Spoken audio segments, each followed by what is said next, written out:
Hey guys, it's Jacoya of Jacoya Jams. Thank you so much for returning to my channel. I know that it's been a while. I had to take some time to myself. Took a little trip to do some mornings, do some grieving, to do some recollecting after not being able to get away for a little while from the passing of my mother. And with that being said, I have an amazing video coming for you guys on today. So if you have not done already, go ahead and subscribe to the channel, hit like to help out the algorithm, and also turn on those post notifications so that you can know every time that I upload a video.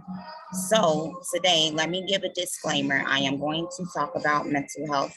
I am not a licensed mental health professional, regardless of any courses that I have taken, not upon completion.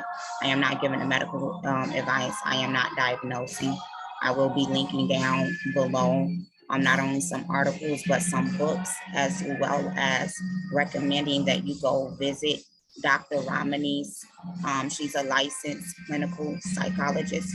She is on YouTube. She does not allow her videos to be reposted or to be linked, but I will spell her name down in the description. So today what I want to talk to you about is malignant narcissism, reactive abuse, narcissistic abuse recovery, and PTSD. So right now I'm going to read to you off of healthline.com. And the reason I want to talk about this is because this is a word that we have been hearing a lot. And a lot of times words are misused, thrown around, they become popular. People don't know what they're talking about. They aren't studied. A lot of people actually that have been diagnosed with bipolar have actually had borderline personality disorder. And when you wrongly diagnose someone with bipolar and they actually have BPD, and you give them Zoloft or you give them Xanax, it makes them suicidal because it's an emotional issue and not a mental issue. And BPD is something that can be reworked. When you look at something like narcissism, which there are many types of narcissism, this is something that someone can become self-aware. And actually, there's a couple self-aware narcissistic page. Lee Hammock is one of them. I'll definitely link him below if you're following me on Instagram at Sierra_Holiday. You'll see his page, mental health. Yeah, mental healthness is his page. So with that being said, in this society, a lot of people are awakening. A lot of people are becoming more self-aware, especially those of us born in the 70s, 80s. And it's because we want to break up cycles that we have seen chase us throughout our families from generation to generation. We're trying new parenting styles. We're eating healthier. We're becoming more into our culture, basically trying to get back to where it is that we came from. And it's not a slap against the older generation, because without them, where would we be? But if we do not fix what it is that's broken, then our children cannot get to the heights that they need to. So although there's a lot of misnomers about narcissism, Dr. Ramani, she stated, and I quote, on average, every person has at least one narcissistic parent. And so if that's on average, that means that some people have two narcissistic parents. And when you are raised by narcissistic parents, you end up becoming susceptible to be a narcissist yourself, to become a sociopath, to suffer from PTSD, anxiety, depression, borderline personality disorder, or bipolar. And these are just based off of medical history. So healthline.com says that malignant narcissism refers to a specific, less common manifestation of narcissistic personality disorder. Some experts consider this presentation of narcissism the most severe subtype. It isn't recognized as a formal diagnosis in the Diagnostics and Statistical Manual of Mental Disorders, 5th edition, but many psychologists and mental health experts have used this term to describe a specific set of personality traits. And so this would be, according to Campbell's Psychiatric Dictionary, malignant narcissism combines characteristics of narcissistic personality disorder, antisocial personality disorder, aggression, and sadism, either towards others, self, or both, and paranoia. The reason that I picked this specific type of narcissism to go into today although I have encountered several different types, and even at times sat back and psychoanalyze myself, like, am I a narcissist? You know, like, what's wrong with me? What's going on with me? I am my first therapist.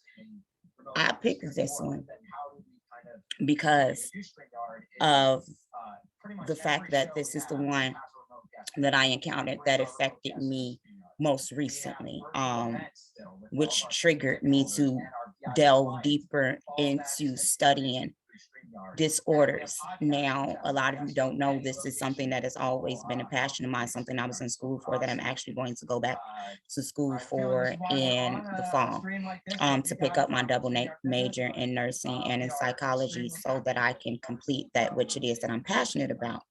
And so I began to sit back and I began to watch this person, and I began to watch the aggression, the impulsiveness, the alcoholism, the diet of this person, just only eating meats and breads, and of course drinking water, but there was void of fruit and void of vegetable. Began to listen to this person's speech, and they would begin to say, I'm not from here. I'm not like everyone else. When someone will react passively and not enrage back into them, they'll tell that person, I need you to snap on me sometime. I need you to get in my face. They were grooming this person for reactive abuse, because this person was sitting back like, that's really not what I'm going to engage in. And so a lot of times when people are in relationship dynamics with people like this, smear campaigns from the narcissist start against the person that's experiencing that abuse, so that the narcissist doesn't look like the crazy one. And a lot of times it say something wrong with you if you be with a narcissist and if you stay. This is something that we really have to admit to ourselves. We have codependent issues, abandonment issues, daddy issues, mommy issues, that hot and cold nature. It builds up a trauma bond. Narcissistic people are very charismatic, very intelligent. Not all of them, because like I said, there's many types of narcissism, but a lot of us are attracted to narcissistic people because we did have at least one narcissistic parent. Some of us are attracted to these malignant narcissists because they're very charismatic, very high functioning, but they also have a point that's sickening. I remember encountering a malignant narcissist, and they were watching a scene in a movie where something gory happened, and I like gangster movies and, you know, Expendables and Scarface, like that.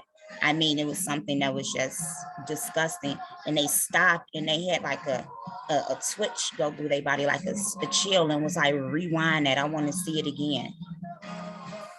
That's sick. When someone can abuse you and then a smile creeps around their face, that's a sign of being a sadistic person.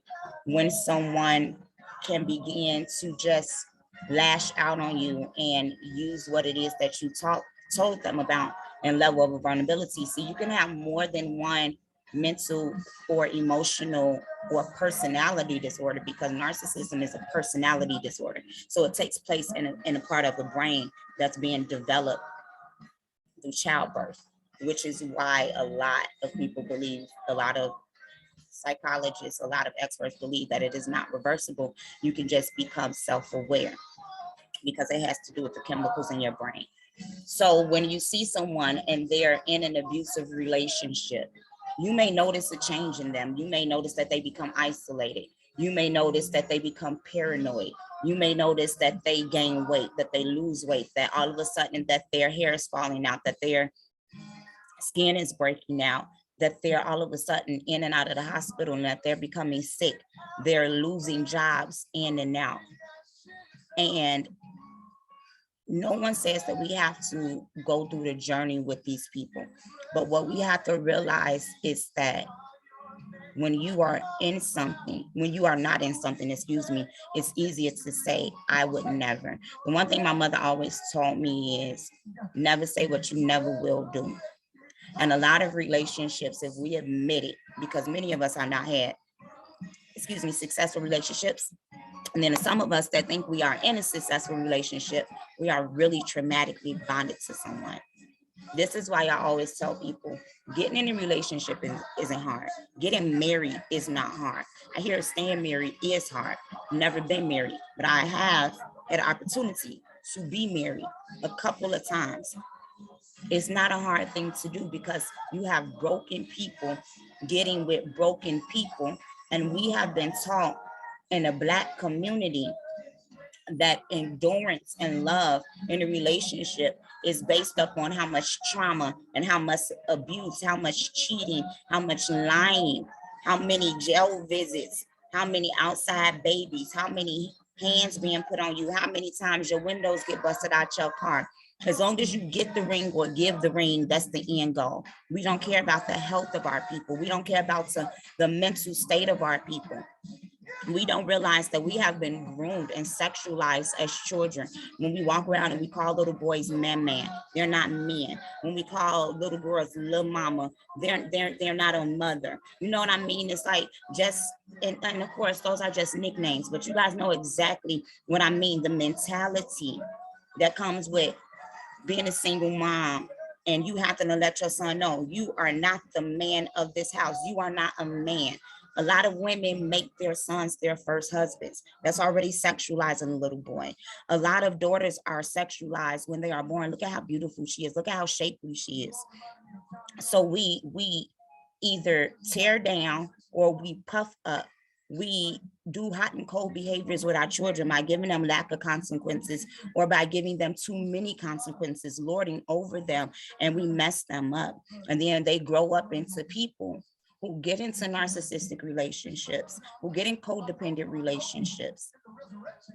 And instead of rescuing them, we let them go to their own thing. So then when we see this reactive abuse that I was speaking about, it's when the victim ends up becoming abuser. And then this is how the person is able to say, see, it was them all along. This is the stuff that I have to go through. Or if the victim begins to act out in public, which there is never an excuse for. I'm gonna put a period right there.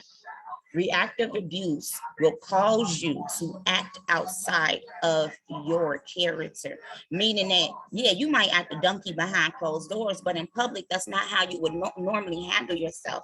But when someone has disrespected you publicly, when someone has picked at you privately, you find yourself in these moments. And so now everything is on display.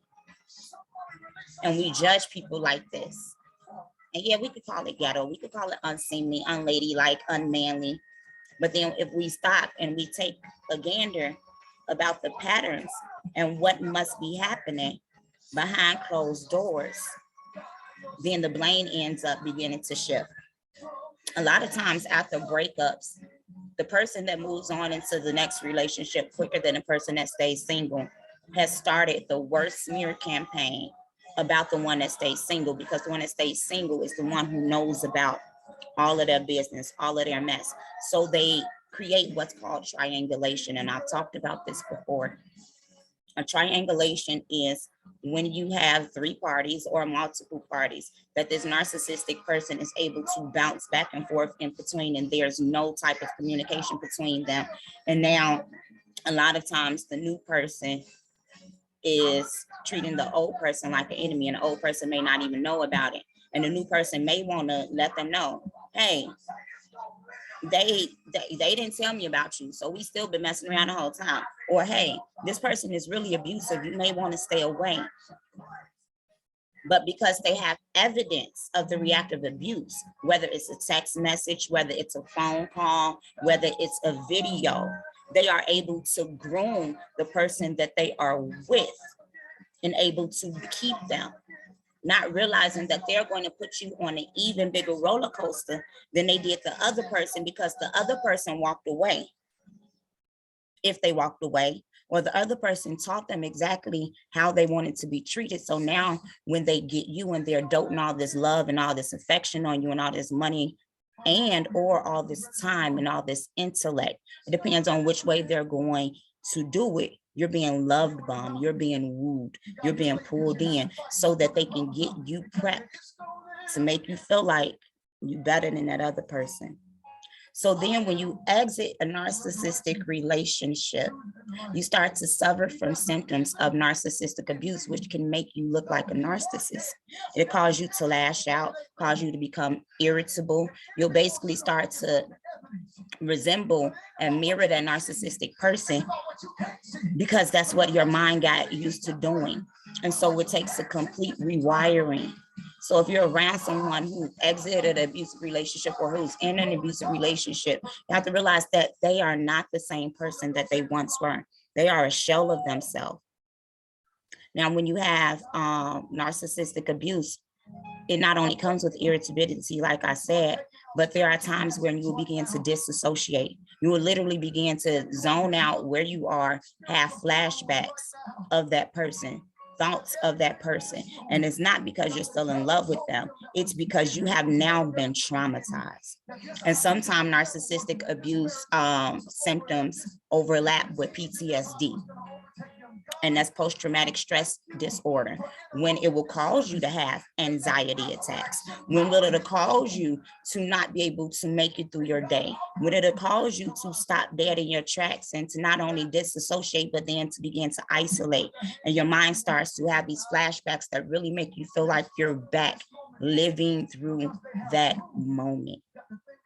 So how do we break trauma bonds? I've had to break a trauma bond before, and everybody won't do it the same way. And I won't suggest doing it the same way. A lot of people, unfortunately, that I see in certain type of relationships, they allow the lying and the cheating and the abuse, and they just take it. They take it. They take it. I don't know how to do that. It was only so far things would go with me because I take things to a very, very high level. And there is a such thing called that when you discard a narcissist, they can become obsessed with you. And it could look like a few different ways, but majority of times it comes out as hate. They will call their next girlfriend, their next wife, their well, not the family that actually know you, but the flying monkeys, to make you look like the worst person in the world. And it's because you wounded the narcissist. A wounded narcissist is like one of the worst things you can ever encounter, because you'll leave them alone. You won't be worried about them, won't be worried about their new relationship, but they continuously make your life a living hell. And this can go on for 18 years. Will make your life a living hell. This can go on for a year. Will try to make your life a living hell because you penetrated them. They will either begin to hoover, start triangulation between you behind your back, and then the new supply or new people, you start to hear rumors, you start to get messages, you start to get stalked. If you still have to be in contact with this person because of familiarity, because of co-parenting relationships, they'll start arguments out of nowhere. They'll try to mess up the schedule. They won't fully be a part of the child's life because you're not sleeping with them how you used to. It'd be a lot of things. They'll completely cut the child out because you don't want to deal with them. And so when they begin to do things like this, it's because they were penetrated. When you be able to break the trauma bond the way that I was, not only by one-upping the person, a lot of people say you stay with somebody until you hate them. The healthy way and the realest way that I will tell you that I was able to break a trauma bond. You guys remember the scene in Twilight, New Moon, and what happened with Bella, and she was screaming out in pain. That was a trauma bond. And that's real. Your nervous system is on fire and it's trying to purge you from this person. Because what we have to realize is that people are energy, and the word energy isn't bad. It's science, but it's biblical. You have energy all around you. Your nervous system reacts. That's how you have anxiety attacks. You can feel different spirits, okay? Whatever word you want to use. Because I will not be accused of New Ageism just because I have a vocabulary. When you begin to pick up on something that is foreign to your body, and your body begins to react. And a lot of times people end up with MS, lupus, migraines, you know, all the things that I named, but you're screaming out because this isn't of you. I suggest praying. I suggest praying yourself to sleep, really pouring yourself into your word, meditating, silencing, journaling, sitting in your feelings and honoring them, and then speaking life into yourself, and that more abundantly, restarting your day, restarting your life. Find you some self-help books or some videos on YouTube. Pour into yourself, get your herbal bath, start working out, get back into the hobbies and the things that you lost while you were trapped in this person. Become you again, boss up, level up, focus on you. It's not going to always feel good, but I promise you, and if you start doing these things before you even walk out the relationship, they'll likely notice and leave you, but this is what it started your healing. I just really wanted to talk to you guys today about this topic because I know a lot of people who have been in abusive relationships. I know some who are still in them. I know some who are in abusive marriages and they don't have the cognitive ability because they began to develop Stockholm syndrome and they identify with their abuser. They think they're in love. And I come to tell you, if your marriage is not built on holiness, if your relationship is built on filth, then that's not love. And I know some of y'all like, I can't forgive my husband, I can forgive my wife for cheating. But then my question is gonna be to you, are you enabling your abuser? Food for thought. Y'all do me a favor, share this video on your social media platforms. Leave some questions down below. I'm gonna link some information, some books. Again, look for Dr. Ramani. And that's all for today, guys. Thank you so much. Once again, it's Jacoya of Jacoya Gems. Turn on those post notifications, like, comment, and subscribe. Appreciate you guys. Talk to you soon.